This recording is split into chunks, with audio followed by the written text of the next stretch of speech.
Last night I made a discovery. Back in November when I visited my brother in LA. And I got a couple of records. Should I show them? These are the records that I got. Nancy Wilson, Sylvia Telez, Africa Calling. Notice this. When I bought that record, the man at the record store told me about the producers, VeeJay Productions, that black married couple in the 50s who founded this production company, VeeJay. The man at the register tells me when I'm checking out that they actually had the Beatles before they were even the Beatles. He tells me the story of how they essentially didn't have the money to keep up with the production level of that the Beatles required. It was their debut in America in 1963. And by the way, this is in November. I haven't listened to the record since then, until last night. And I saved Africa Calling for last because it was the only one I knew any history about. I opened the sleeve, and on the vinyl sleeve, there's a list of other albums that were produced by VeeJay Productions.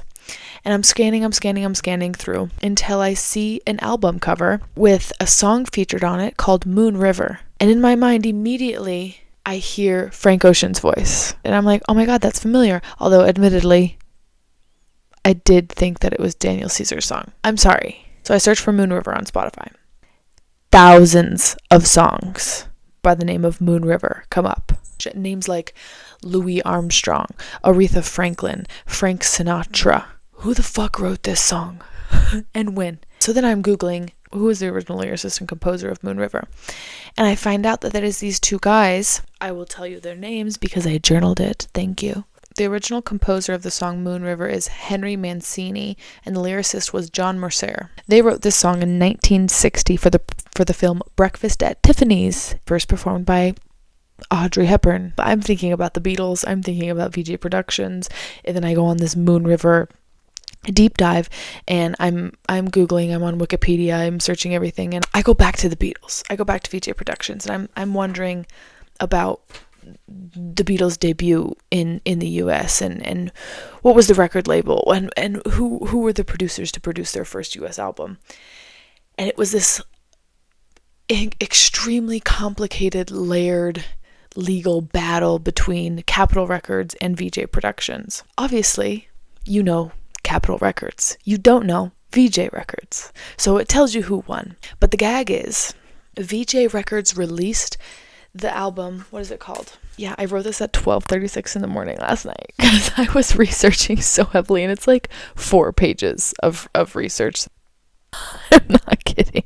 So what's crazy about this is VeeJay Records releases the first US Beatles album on January 10th, 1964, and it's called Introducing the Beatles. And then 10 days later, January 20th, 1964, Capitol Records releases their introduction of the Beatles to the US called Meet the Beatles. On Wikipedia, it says that VeeJay Records had to cancel the release of the album Introducing the Beatles after the label's president used company money to pay off personal gambling debts, according to Wikipedia. But the gag is, that the man at the record store who I bought the record from told me that VeeJay Records could not keep up with the production demand that the Beatles required in 1964 because of systemic racism and oppression of black people at that time and still today. I just find that to be so fascinating how all of that became connected and going on that huge deep dive. Needless to say, Capitol won that battle, and I haven't yet to do a deep dive on VeeJay Records and what they ended up doing after that, after essentially going bankrupt, it sounds like, aka systemic racism. And there's a lot more details to it and legalities that went along with it and made it even juicier. I'm telling you, last night I was on Wikipedia. I had my iPad, I had my phone, I had my journal, I had the records out, I had the record playing, and I'm sitting here I'm like Jarvis, talking to Jarvis, pulling everything up last night, and it was like, I was just sitting here like, oh no, you're kidding.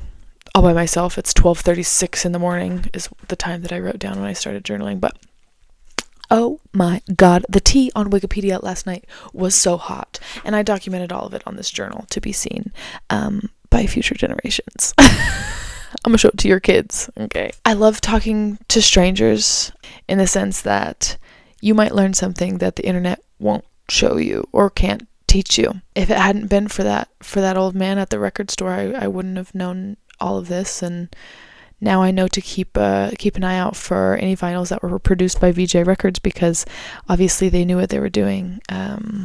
They just were not set up for success, and it's really unfortunate. But I definitely need to continue to look into VeeJay Records and see what else they got their hands on. But Africa Calling, the vinyl I showed you at the beginning, was phenomenal. If you learned anything today, it is talk to a stranger, listen to VeeJay Records, and revel in the analog. I'll be back.